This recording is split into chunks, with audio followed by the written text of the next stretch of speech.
Hey guys, welcome back. This is Paula with Paula's Imperfect Plans.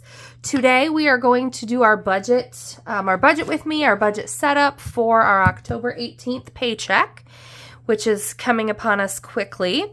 So let's go ahead and jump in. First off, we will just go ahead and start with our so budget income. My income is going to change because of some change in benefits.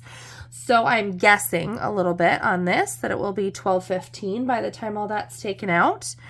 My husband's, I anticipate $1,540.89. And that's all that I have, all the income that I'm planning on.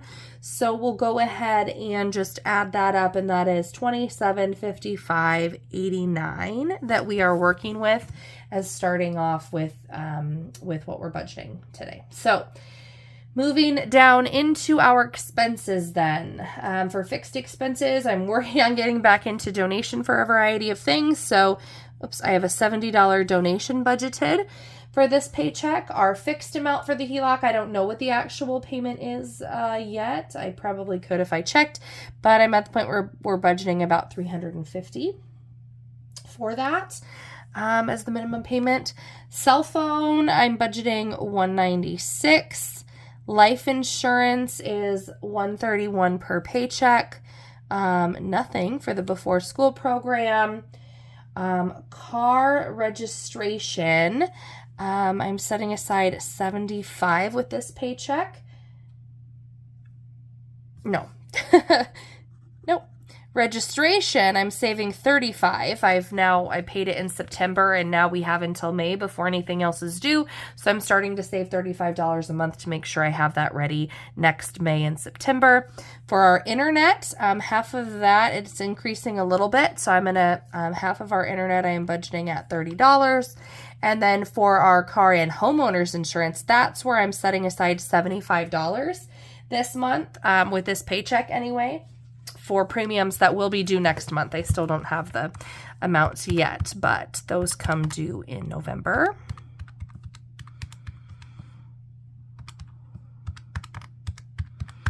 So that puts my fixed expenses at $887.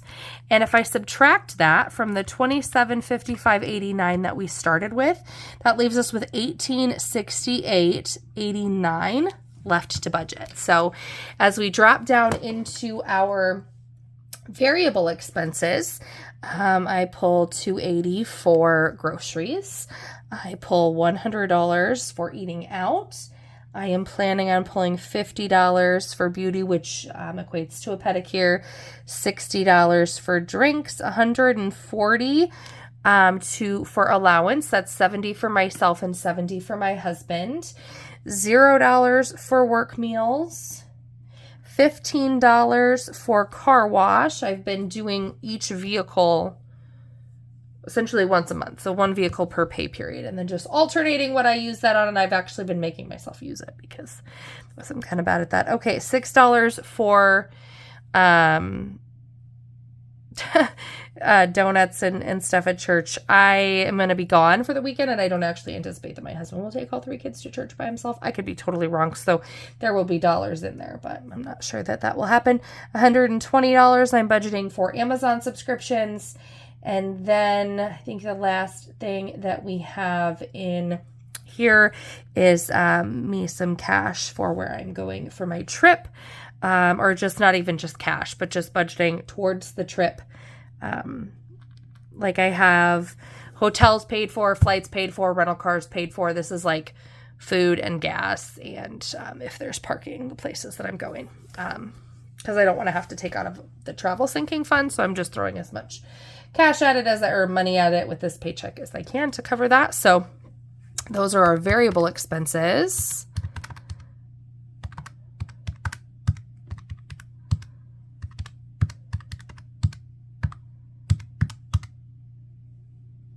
Whoops.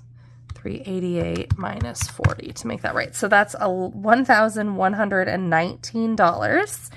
total, and if we subtract that from the $1868.89 that we started with, that leaves us with $749.89 left to budget. So let's move that on up into our sinking fund category. Excuse me. And pop on and see what we got here. So Christmas online sinking fund, I put $25 for pay period away for that. LP, I guess I pulled everything. From that, again, I pulled a bunch of things just to be able to have more money to take on or for the trip. So that went there. $92 in the 100 envelope challenge is going into the online travel sinking fund. I pulled from a bunch of these places. So kids is getting nothing. I guess gas is getting nothing. Vehicles is getting nothing. 52-week. Oh, so I finished it, and I just decided for right now I'm starting the 52-week challenge over, and continuing to do that for my emergency fund. So $53 will go in there. I pulled the medical money, so that's zero. $160 will get put away for next summer's daycare. Nothing to tattoo. And our savings challenges, cash envelopes is $250. So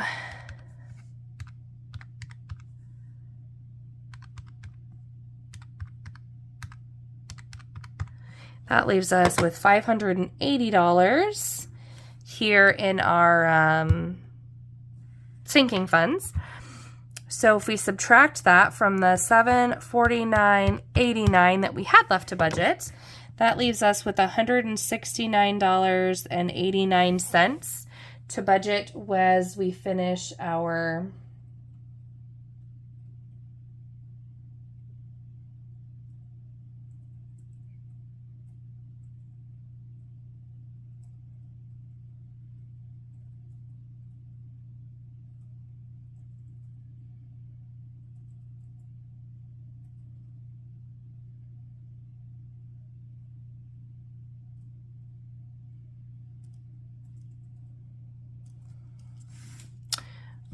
moving down into our other category.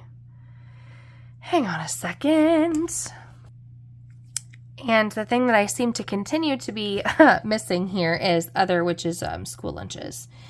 And that varies a little bit. I'm not planning on anything in the buffer.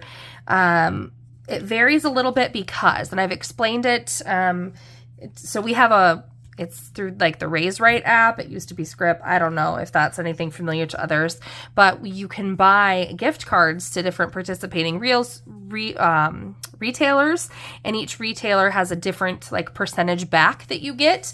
And then that amount, typically it's a fundraiser. So like a couple of years ago, it went back to the school, or half went back to the school. And this time, to encourage families to like participate and utilize it, they're giving us 100% of the percentage back.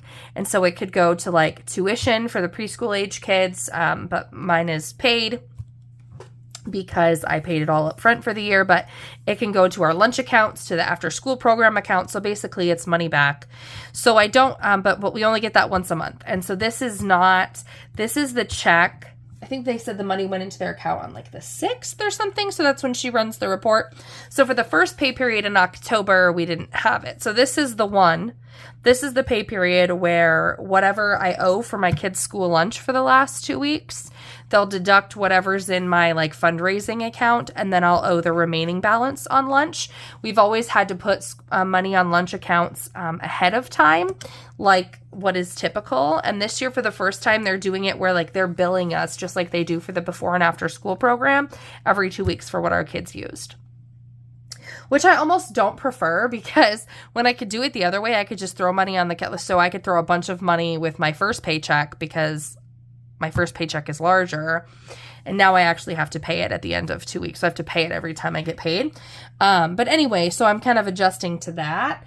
And so I'm not entirely sure what this will be, but I have $69 budgeted towards school lunch. It will probably be less than that once they take off my fundraised amount, but I don't know yet what that is. So anyway, so I have it. Anyway, it's variable.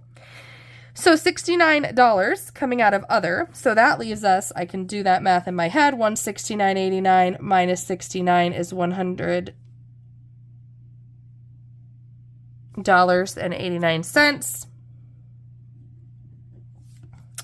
Which means that I'm going to come down here into the HELOC. That is our extra debt